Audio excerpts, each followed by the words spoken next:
Aujourd'hui, je vais partager avec vous un résumé très captivant.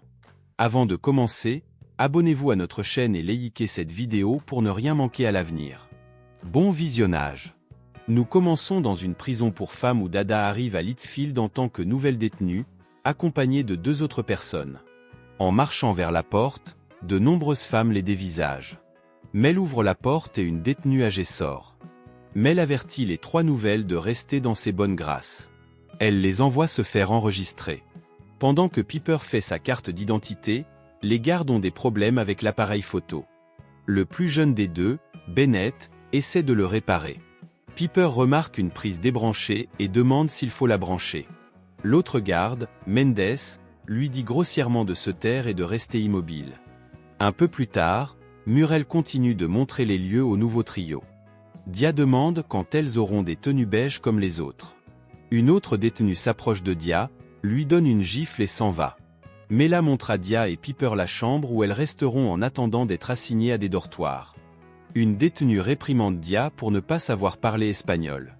Plus tard, Dia entre et voit sa mère Aldiaz, qu'il avait saluée la veille en la giflant, mais est confrontée à une autre femme, Marissa, qui prétend être aussi la fille de sa mère et la maudit après qu'elle refuse de donner à Dia des pantalons supplémentaires, disant qu'elle ne devrait pas essayer de les obtenir trop tôt, car elle sera oubliée dès qu'elle quittera sa combinaison orange de nouvelles.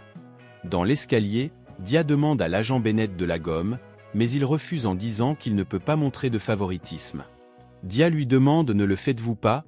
Il s'éloigne simplement, attiré par Dia. Leurs flirts deviennent plus évidents, mais plus tard au coucher, en grimpant sur son lit, Dia trouve un morceau de gomme sous son oreiller et sourit. Le lendemain, en étant assis dans une cabine de garde, Seo Mendes demande à Bennett à propos de son service en Afghanistan et comment il gérait la situation des femmes. Bennett répond qu'il recevait parfois la visite de filles russes, mais qu'elles pleuraient souvent, rendant la situation difficile. Mendes se vante que toutes les femmes ici le désirent car elles sont enfermées depuis si longtemps. Quand Bennett lui demande s'il s'amuse avec elles, Mendes répond que c'est contre les règles. Pendant cette conversation, Dia passe devant leur cabine. Plus tard, pendant que Bennett fait sa ronde, une détenue l'appelle dans son cube et l'informe que Dia ne doit pas mettre de photo sur le mur. Cependant, Bennett complimente la photo, la qualifiant de belle œuvre d'art et dit à la détenue qu'elle peut la laisser. Le jour suivant, Dia est coincée par son collier en essayant de mettre son uniforme. Heureusement, Bennett apparaît et propose son aide, ce qu'elle accepte. Ils rient tous les deux, cette interaction est chargée d'émotions non dites. Le jour suivant, une alarme retentit alors que Bennett patrouille, mais il est annoncé à la radio qu'il s'agit d'une fausse alerte. Il sort une boîte de la cabane à tabac contenant des pastilles de nicotine et en met une sous sa langue. Il trouve Dia toujours allongée et lui dit que l'alarme a été annulée, donc elle peut se lever. Bennett explique qu'il essaie d'arrêter de fumer, mais Dia mentionne qu'elle utilise des menthols. Elle demande si elle peut essayer une pastille et il l'aide à en mettre une sous sa lèvre. Cependant, elle trouve cela dégoûtant et la recrache immédiatement. Bennett remarque quelque chose coincé dans ses dents et l'aide à l'enlever, ce qui provoque des émotions entre eux. Après que Dia a été vue en train de se disputer avec sa mère, celle-ci lui donne plus tard du maïs pour échanger contre des nécessités. Bennett la trouve en chemin et lui rappelle que le commerce entre détenus est interdit. En secret, il glisse une note dans sa poche en lui tenant la main. Dia prétend que le maïs a été confisqué devant les autres détenus. Elle prend un mouchoir et se rend aux toilettes. En lisant la note, Bennett explique qu'il se sent sous pression pour être plus strict avec les filles. Lorsqu'elle arrive à leur lieu de rendez-vous désigné, elle découvre un morceau de chewing-gum laissé pour elle. Plus tard, Bennett découvre sa note avec un dessin de lui, ce qui booste son moral. Dia est assise avec sa mère qui a déjà remarqué sa relation avec Bennett et leur échange de notes affectueuses. Sa mère lui conseille de sortir avec des gardiens de prison qui la soutiendront plutôt que ceux qui n'offriront aucune aide. Bennett trouve une note de Dia demandant de le rencontrer le lendemain dans le placard à fournitures. Il attend cette rencontre avec impatience dans sa cabine de garde, attendant que l'horloge tourne. Mais à sa grande surprise, lorsqu'il atteint le placard à fournitures, il trouve la mère de Dia complètement déshabillée. Dans la cour, Dia confronte sa mère avec une gifle, l'accusant d'avoir essayé de séduire Bennett et la traitant de salope. Pendant ce temps, Caputo interroge les gardiens dans son bureau à propos d'un possible téléphone portable à Litchfield, avertissant Bennett de maintenir des limites strictes avec les détenus pour éviter les ennuis, car même un sourire au mauvais moment peut lui causer de sérieux problèmes. Plus tard, Dia rencontre Bennett dans un placard de janitor où il tente de mettre fin à leur relation en raison de sa nature inappropriée et du risque pour son emploi. Dia questionne s'il a été intime avec sa mère, mais Bennett la rassure sur ses sentiments. Ils s'embrassent et Dia initie une fellation, tirant sur son pantalon pour révéler sa jambe prothétique. Malgré son embarras initial à propos de sa jambe prothétique, Dia l'embrasse affectueusement, démontrant son acceptation de lui. À la cabine de garde, Mendes observe Bennett souriant et s'enquiert de la raison. Quand Mendes suggère en plaisantant que Bennett pourrait avoir été intime avec quelqu'un, son expression inquiète trahit sa peur que Mendes soit au courant de sa relation avec Dia.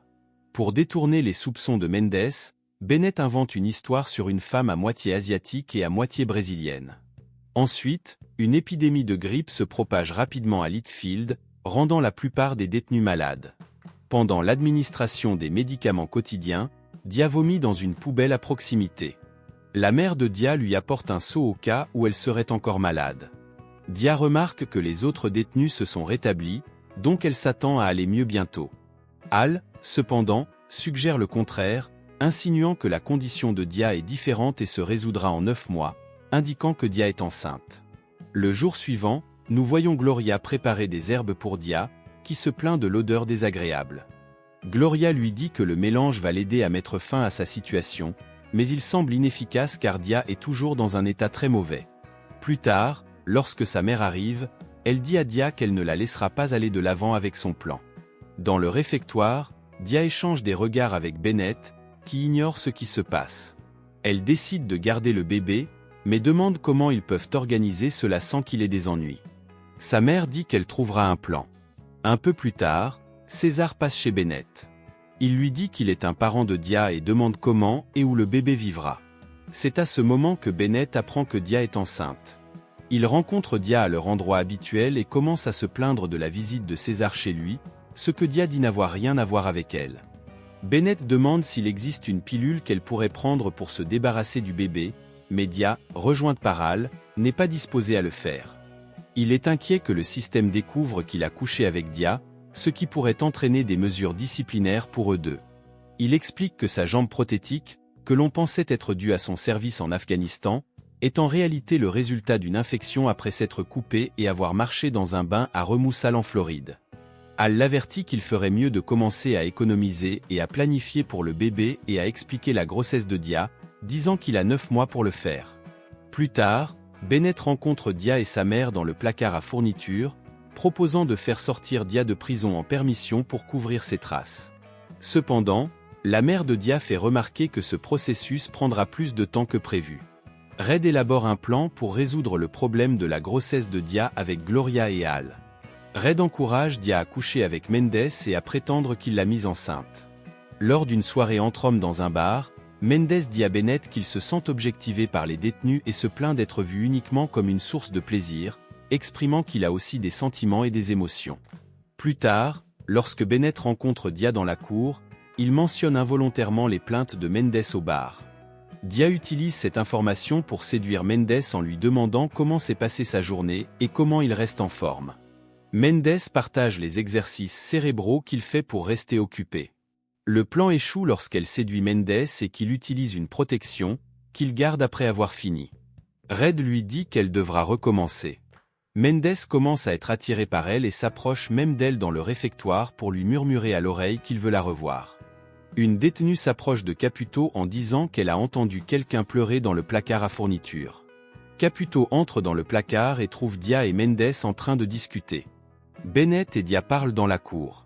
Dia dit que la situation est bonne et qu'ils sont maintenant hors de danger avec la grossesse, car Mendes sera désigné comme le père. Bennett est furieux qu'elle ait intentionnellement couché avec Mendes et les piégé. Elle dit qu'elle l'a fait pour leur relation parce qu'elle aime Bennett, mais il reste contrarié. Le plan fonctionne, entraînant la suspension temporaire de Mendes de Litchfield. Plus tard, Mendes retourne à la prison pour récupérer son chèque de paie et demande à Bennett s'il a remis sa note à Dia. Mendes devient de plus en plus obsédé par elle, parlant de planifier un avenir ensemble, de faire des voyages et de fonder une famille. Pendant que Dia nettoie les tables de la cafétéria, Bennett lui dit que Mendes est obsédé par elle, impliquant qu'elle a dû bien se comporter. Dia demande à Bennett s'il pense qu'elle a apprécié cela, il répond que Mendes l'a fait et se sent maintenant mal à l'aise autour d'elle. Bennett suggère que le bébé peut rester avec Mendes puisqu'il croit que c'est le sien. Dia propose un test ADN, mais Bennett craint de perdre son emploi. Il s'inquiète de la façon dont ils expliqueront la grossesse de Dia. Dia insiste sur le fait qu'elle déteste Mendes et qu'elle aime Bennett, disant que le plan était défectueux et s'en va. Le lendemain, Dia et 2 autres détenus pratiquent leurs mouvements de danse pour le concours de beauté pendant que Bennett les regarde. Il leur crie de retourner au travail, mais elles lui disent de se détendre puisque c'est les vacances. Bennett entend cela et leur dit de ne rien dire. Soudain, une explosion se produit lorsqu'une détenue ouvre le four et que son bras prend feu. Le feu est éteint par une autre détenue utilisant un extincteur. Ensuite, Bennett demande si Dia va bien, tous deux sont secoués. Il lui caresse le visage, montrant qu'il l'aime toujours malgré l'incident avec Mendes. Merci d'avoir regardé ce résumé captivant. À bientôt pour de nouveaux résumés.